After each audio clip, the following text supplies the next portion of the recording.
Buenas tardes. Ante todo también quiero agradecer al Plan Fénix y a la revista y felicitarlos por llevar adelante esta iniciativa que me resultó muy interesante, no conocía y también creo muy necesaria porque permite hacer llegar a mucha gente información que usualmente se maneja con un lenguaje excesivamente técnico. En esta breve presentación quiero compartir algunas ideas con ustedes respecto de 3 puntos. Como primera medida, me gustaría señalar cuáles son las premisas elementales que es necesario conocer para entender cómo funcionan y qué significan y en qué contexto jurídico operan los procesos colectivos en la sociedad argentina. En segundo término, quiero plantear cuáles son las ventajas que aparejan estos instrumentos procesales en términos fundamentalmente de acceso a la justicia, economía procesal y disuasión de conductas ilícitas colectivas. Y por último, plantear algunos desafíos de cara a un futuro, espero, lo más inmediato posible en esta materia. Particularmente quiero destacar la necesidad de sancionar de manera urgente una regulación adecuada para poder lidiar con conflictos de otras proporciones. En primer lugar, comencemos con las premisas elementales para comprender de qué estamos hablando cuando hablamos de procesos colectivos. A la hora de pensar la problemática es necesario tener en cuenta algo que es bastante obvio, pero no por eso es menos importante, y que tiene que ver con la idea de que el proceso judicial es una herramienta, es un instrumento para resolver conflictos. Y en cuanto a instrumento, ese instrumento debería estar ordenado a los fines que persigue. Hoy se habló de un proceso que tiene raíces de 400 años. Parece bastante evidente que los conflictos de la sociedad de hace 400 años son bien diferentes de los conflictos de la sociedad contemporánea en la cual hoy nos toca vivir y desarrollar nuestro proyecto de vida.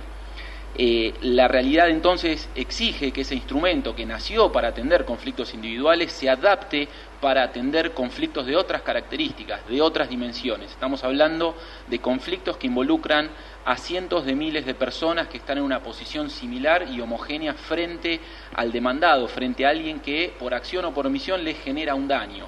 En esto creo que es bastante interesante hacer la comparación entre el proceso judicial, el sistema de administración de justicia, en realidad más que el proceso judicial, y el oído humano. Nosotros sabemos que el oído humano está preparado para receptar cierto tipo de sonidos con cierto tipo de frecuencias. Los sonidos demasiado bajos no los recepta, los sonidos demasiado altos lo aturden. Con el proceso judicial, con el sistema de administración de justicia, pasa exactamente lo mismo. Es imposible con las herramientas que hoy tenemos para trabajar discutir un conflicto que involucra, por ejemplo, 600.000 usuarios de una tarjeta de crédito a quienes se les descuenta la suma de 10 pesos todos los meses.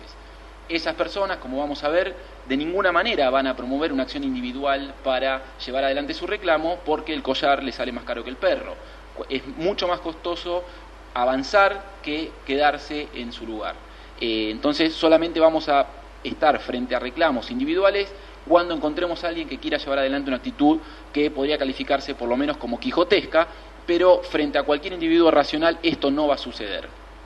Entonces, como primera medida, esto tiene que quedar bien claro: el proceso es una herramienta para resolver conflictos. Los conflictos de nuestra sociedad no son los conflictos para los cuales fue pensado el proceso tradicional con el cual seguimos trabajando.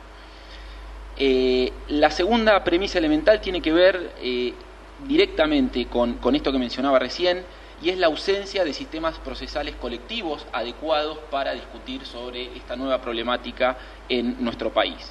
Hay solamente 2 leyes en nuestro sistema jurídico que regulan algunas previsiones en materia de tutela colectiva de derechos. Son la Ley General del Ambiente, 25675, y la Ley de Defensa del Consumidor, 24240, reformada por la 26361 en el año 2008. Estos 2 cuerpos normativos solamente regulan la entrada y la salida del proceso, y la Ley de Defensa del Consumidor, recién a partir de la reforma del año 2008, contiene otras previsiones bastante aisladas y bastante sesgadas relativas a acuerdos transaccionales, a notificaciones a los miembros del grupo, a derechos de optar por salirse de esa acción colectiva, pero no mucho más que eso, y continúan basándose en una lectura, en un enfoque absolutamente asistemático y sesgado del problema, porque además solamente refieren justamente a problemas ambientales y a problemas de consumo, cuando el fenómeno de la conflictividad colectiva es mucho más amplio e involucra cuestiones de derechos humanos, de derechos económicos, sociales y culturales, etc. También cabe destacar en este punto que hay numerosos proyectos de ley en el Congreso de la Nación. Estamos hablando que durante los últimos 10 años han sido presentadas no menos de 15 iniciativas legislativas en ambas cámaras del Congreso de la Nación.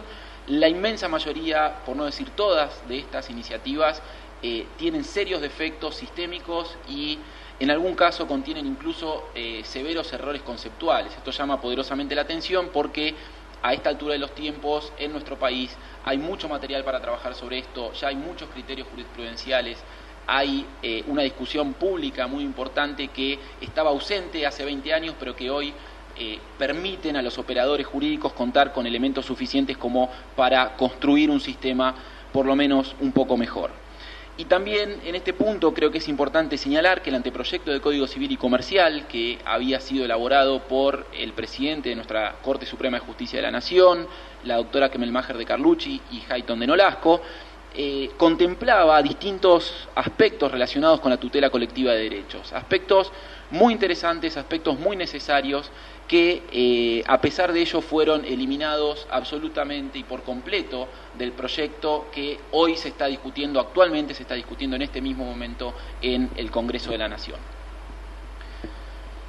Siguiendo con las premisas, hay que tener en cuenta el marco constitucional en el cual estamos pensando este problema, porque la realidad es que a partir de la reforma del año 1994, el legislador nacional ya no tiene opción sobre si legislar o no legislar los procesos colectivos.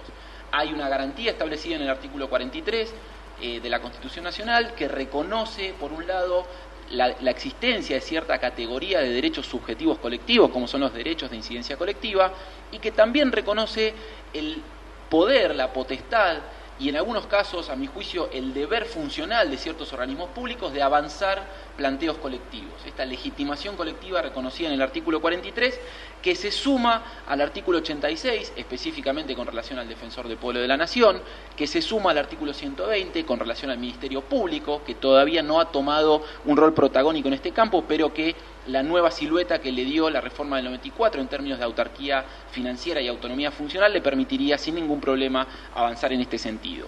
Hay que tener en cuenta también que la Constitución a partir del 94 reconoce con rango constitucional, insisto, derechos como el derecho a un medio ambiente sano, como el derecho de los consumidores a un trato digno, y todo esto es un contexto en el cual el legislador, vuelvo a repetir, no tiene opción sobre si legislar o no la materia. Hay que discutir cómo legislarla, pero lo cierto es que hay que hacerlo porque hoy en día hay una garantía que es la garantía de la tutela procesal colectiva que está siendo abiertamente incumplida y esto puede incluso generar responsabilidades a nivel internacional. ¿Cuáles son las notas definitorias de un proceso colectivo? Básicamente dos. Tengamos en cuenta que la noción misma de procesos colectivos es solamente una de las maneras con las cuales podemos acercarnos al fenómeno. También se habla de acción colectiva, se habla de acción de clase, se habla de acción asociativa y de distintas terminologías, pero siempre vamos a estar en el marco de un proceso colectivo en la medida que haya una representación atípica y una cosa juzgada expansiva. ¿Qué es esta representación atípica? Básicamente funciona de la siguiente manera. Cualquiera de los actores sociales y de los organismos públicos reconocidos en el artículo 43 de la Constitución puede autonominarse como representante de un grupo de personas indeterminadas. ¿Qué significa esto? Que acá no ocurre lo que sucedía en el proceso tradicional, donde cuando uno tiene un conflicto va a haber un abogado, va a haber un escribano, le hace un poder, le otorga, genera un contrato de mandato, le otorga un poder y ese abogado actúa en ejercicio de un poder que fue expresamente concedido por la persona. Acá el legitimado colectivo, sin pedirle permiso a nadie, en desconocimiento de la inmensa mayoría de esas personas que quiere representar y en algunos supuestos incluso contra su voluntad expresa, puede actuar en defensa de grandes grupos de personas que, como les decía, pueden abarcar a millones de sujetos. Ejemplo de este tipo de causas es la causa Mendoza, donde se está discutiendo en la Corte Suprema de Justicia de la Nación la contaminación de la cuenca hídrica Matanza-Riachuelo. Ahí hay más de 4 millones de personas afectadas y hay menos de 15 que plantearon la acción invocando la representación de todo este gran universo de sujetos. Esta representación atípica se suma a una cosa juzgada de tipo expansivo. ¿Qué significa? Que la sentencia que se dicte con motivo de la actuación de este representante colectivo va a afectar de manera inmutable la suerte de todas esas personas. En principio, sea que gane o pierda, esto dependerá también del tipo de sistema de cosa jugada que se adapte, pero la realidad es que esto es la otra cara de la misma moneda. Si hay una legitimación colectiva, tiene que haber una cosa jugada expansiva. Estas dos notas características son las que definen la presencia de un proceso colectivo. Estos procesos son procesos de carácter excepcional por razones bastante evidentes también. Hay una fuerte limitación a la autonomía individual, estamos en un sistema democrático y estamos hablando que acá no soy yo quien elige ir al sistema de justicia, sino que alguien va en mi nombre sin pedirme permiso. Esto es claramente a la luz del artículo 19 de la Constitución, algo que puede hacer bastante ruido en un esquema político como el nuestro, y por otro lado también genera una fuerte limitación a la garantía de debido proceso legal, porque nuestro derecho a tener un día en la Corte, nuestro derecho a acceder al sistema de justicia, sobre el cual se hablaba el doctor Parisse hoy hace un momento, se redefine a tener ese acceso al sistema de justicia a través de alguien que ni siquiera pudimos elegir. Entonces, esto tiene que poner una luz, por lo menos amarilla, una luz de alerta sobre el sistema y exige que el proceso que se diagrame para tratar los conflictos colectivos tenga reaseguros procesales y tenga numerosas garantías que permitan evitar abusos, evitar situaciones de corrupción a las cuales son muy permeables este tipo de procesos, porque justamente la gente que está siendo representada no está atrás de ese abogado ni de ese representante para controlarlo, y además porque lógicamente este tipo de procesos, ustedes ya estarán imaginando que involucran enormes sumas de dinero, y además en este tipo de procesos se juegan muchísimas cuestiones sociales y políticas de gran trascendencia. Entonces, todo esto hace de estos procesos colectivos unos procesos de características y de naturaleza claramente excepcional que exigen, vuelvo a destacar, una reglamentación específica. No podemos pensar en discutir sobre este tipo de conflictos con las mismas herramientas que venimos utilizando para discutir sobre un choque en una esquina de la ciudad de Buenos Aires. ¿Cuáles son las ventajas que aparejan estos procesos colectivos? Porque uno podría pensar, frente a esta limitación a la autonomía individual y frente a esta limitación a la garantía de debido proceso legal, ¿por qué se le ocurrió al constituyente del 94 implementar una garantía colectiva en la Constitución? Bueno, hay distintas razones. Hay tres ventajas, por lo menos tres finalidades que persiguen estos procesos, que pueden leerse también como ventajas, que son fundamentales para entender el por qué necesitamos y por qué es conveniente tener estos procesos correctamente regulados en nuestro sistema. La primera es que operan como una herramienta para acceder al sistema de justicia de suma utilidad. El doctor Parisse se refería con mucha claridad al problema de las pretensiones individualmente recuperables. Este ejemplo que les ponía de una retención de 10 pesos mensuales en el resumen de tarjeta de crédito, donde cualquier actitud, cualquier actividad individual sería absolutamente irracional, porque la relación costo-beneficio siempre, indefectiblemente, me va a dar resultado negativo.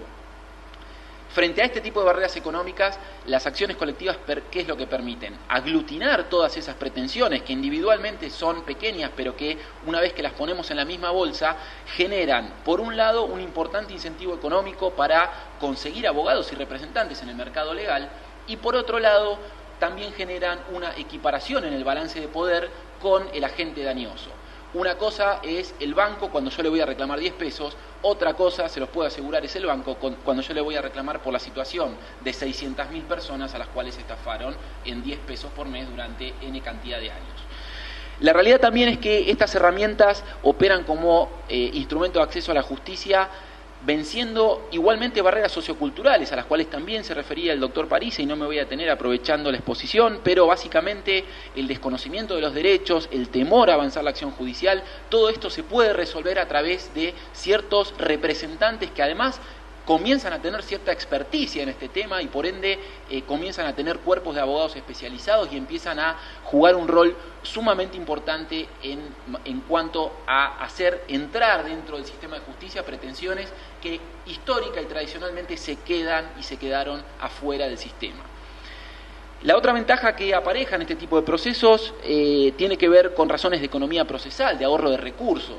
Todos sabemos que el sistema de administración de justicia no es un bien finito.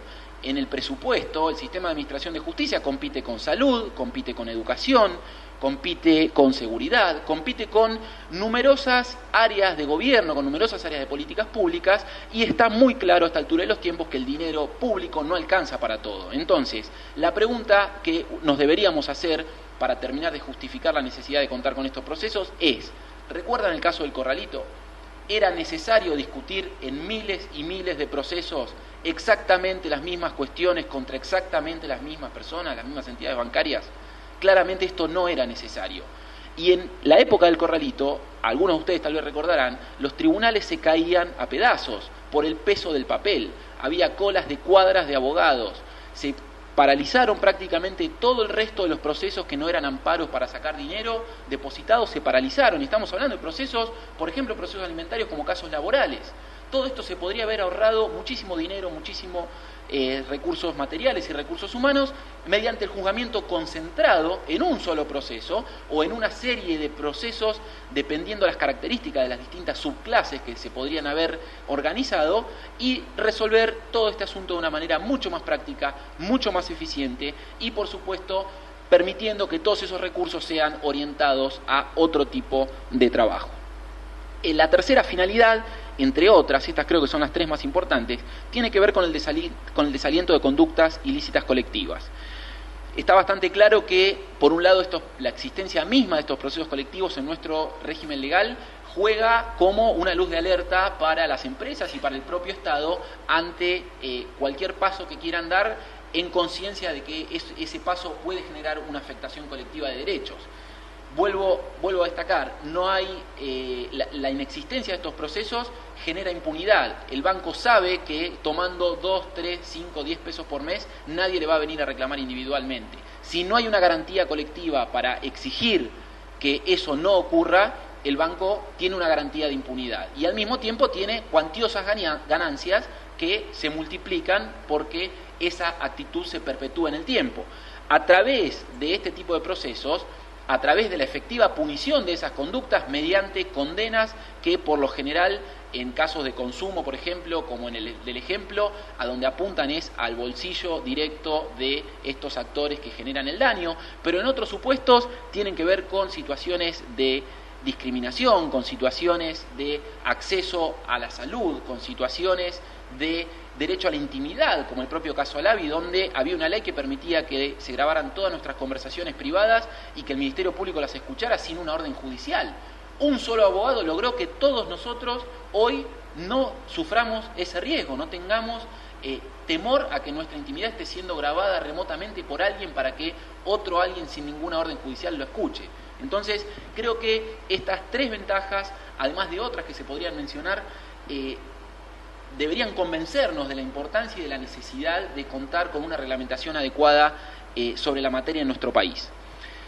El tercer punto que quería comentar con ustedes tiene que ver con los desafíos de cara al futuro, que como les decía, espero sea un futuro lo más inmediato posible, porque a partir del dictado del caso Alavi en febrero del año 2009, donde la Corte prácticamente le dio carta de ciudadanía en nuestro país a las acciones de clase similares a la del sistema federal estadounidense, a partir de ese momento se multiplicaron exponencialmente los planteos de este tipo en sede judicial. Y la ausencia de reglas, por tanto, generó un problema que se va recrudeciendo cada vez más, porque los operadores jurídicos no saben qué hacer con esto. Hay muy pocos precedentes jurisprudenciales que aclaran un poco el panorama. Hay muy pocas reglas, como les comentaba, y solamente en dos áreas del derecho, consumo y ambiente, pero todo lo demás es un permanente estar haciendo, estar inventando, estar creando, estar estirando hasta puntos inverosímiles, institutos procesales que fueron pensados, vuelvo a destacar, para discutir conflictos individuales, no conflictos donde hay cientos de miles de personas involucradas. Una de las principales discusiones que hoy se está dando es hasta dónde, es sobre el cómo de esta regulación, es hasta dónde conviene establecer en nuestro país un sistema similar al sistema federal de acciones de clase estadounidense. Un sistema que es el sistema paradigmático a nivel internacional, el sistema con relación al cual, por oposición o por imitación, se forjaron absolutamente todos los sistemas de tutela colectiva del mundo. Nuestra Corte, al dictar sentencia en el caso Alavi que les comentaba en el año 2009, dijo algunas cosas bastante fuertes. Por ejemplo, dijo que es perfectamente aceptable que los legitimados colectivos del artículo 43, personas individuales afectadas, asociaciones intermedias, defensor del pueblo, y creo que hay que sumar a esto al Ministerio Público, por lo que les decía de esta nueva silueta que le dio la reforma constitucional, pueden promover una acción colectiva con análogas características y efectos al existente en el derecho norteamericano. No solo eso, sino que además la Corte en Alavi frente a la mora del Congreso en sancionar una ley sobre la materia, lo intimó, lo cual políticamente es una señal muy fuerte, la Corte intimando expresamente al Congreso a dictar una ley en la materia, y además le dijo al Congreso, ojo, no tenés que dictar cualquier ley, la ley tiene que tener algunas pautas adjetivas mínimas, y esas pautas adjetivas mínimas que la Corte enumera en Alavi están tomadas sin ningún lugar a duda de la regla federal estadounidense sobre acciones de clase. Entonces, también hay que tener en cuenta en este punto, con respecto a esta discusión concreta que les planteo que hoy se está dando, es lo que pasaba con el anteproyecto de Código Civil y Comercial. Las previsiones que traía el anteproyecto de Código Civil y Comercial, que fueron eliminadas sin justificación pública alguna por el Poder Ejecutivo, estaban claramente también embebidas de la ideología y del esquema procesal estadounidense. ¿Qué pasa con esto? Nosotros conocemos bien la experiencia jurídica argentina en punto a los trasplantes, en punto a las copias, en punto a las importaciones. Nos hemos cansado de traer enlatados de afuera y nos hemos cansado de ver cómo esos enlatados no funcionan en nuestro sistema. ¿Y por qué no funcionan? No funcionan por obvias razones, porque las instituciones jurídicas son un reflejo de cuestiones culturales, de variables políticas, de variables de pujas, de poder, de contextos sociales. Es impensable traer una norma o un instituto de un país europeo como Suecia y pensar que va a salir andando sin ningún problema en la República Argentina. Por eso lo que hay que pensar es, a mi modo de ver, que esta regla 23 federal estadounidense claramente es un ejemplo, es un modelo que está probado y testeado durante décadas y décadas. Es un modelo que nuestra propia Corte Federal ya ha tomado como norte para empezar de alguna manera a fijar pautas de trámite de este tipo de acciones, pero que no puede ser trasladada sin más a nuestro país porque la sociedad norteamericana es muy diferente a la nuestra, porque su esquema constitucional es muy diferente al nuestro, porque su sistema procesal es absolutamente diferente al nuestro, porque el rol del juez en ese sistema procesal también es diferente al nuestro, porque el ejercicio de la profesión legal en Estados Unidos también es diferente al nuestro. Entonces, ¿qué hay que pensar? Hay que pensar en hacer un trasplante responsable. Hay que ponerse a estudiar bien el sistema estadounidense y hay que ponerse a pensar cómo generamos a partir de ahí, como fuente de ideas y como guía, no una copia absoluta de eso, sino un sistema de acciones de clase a la argentina o a la criolla. Para terminar, es bastante evidente que los conflictos colectivos del tipo que sean hoy encuentran en nuestro país mucho más interrogantes que respuestas por todos estos problemas que les decía, fundamentalmente por la falta de regulación de una ley adecuada en la materia. El marco legal, como les comentaba, es manifiestamente insuficiente y no permite atender ni siquiera de manera mínimamente idónea la complejidad de los conflictos que cada vez con más fuerza y cada vez con más intensidad están ingresando al sistema de justicia. Frente a esto es urgente la necesidad de reglamentar la materia y creo que para eso hay algunas cuestiones que hay que poner arriba de la mesa. La primera es sincerar posiciones y discutir los problemas de neto corte político involucrados en esta temática. Una acción de clase de este tipo puede hacer quebrar una empresa, una acción de clase de este tipo puede hacer desfinanciar un Estado. Entonces, esto hay que discutirlo, hay que ponerlo arriba de la mesa y hay que tenerlo en cuenta porque si no, nos vamos a estar perdiendo gran parte de lo que, a mi modo de ver, hoy claramente está impidiendo que haya una regulación adecuada sobre la materia. También creo que hay que ampliar la discusión sobre el tema y enfocarla en una perspectiva sistémica. Hay que evitar lo que hacen estas leyes que les comentaba, que solamente regulan la entrada y la salida del proceso. Hay que pensar el proceso como un todo, como un cubo Rubik, donde empiezo a mover algún costado, se me mueve también el otro. Hay que pensar todo como un sistema para lograr respuestas idóneas. Y como les comentaba recién, hay que prestar atención al derecho comparado, pero no para copiar automáticamente, como hacen gran parte de los proyectos que se presentaron en el Senado y en la Cámara de Diputados de la Nación, sino para evaluar la posibilidad de realizar un trasplante responsable que nos permite encontrar una solución adecuada para un contexto histórico, social, político, económico y cultural como el argentino, que es único y que mal puede pretenderse, vuelvo a repetir, que un instituto tan excepcional y tan particular, con tantos intereses involucrados como las acciones de clase, pueda instalarse sin ningún tipo de modificación en nuestro país. Muchas gracias.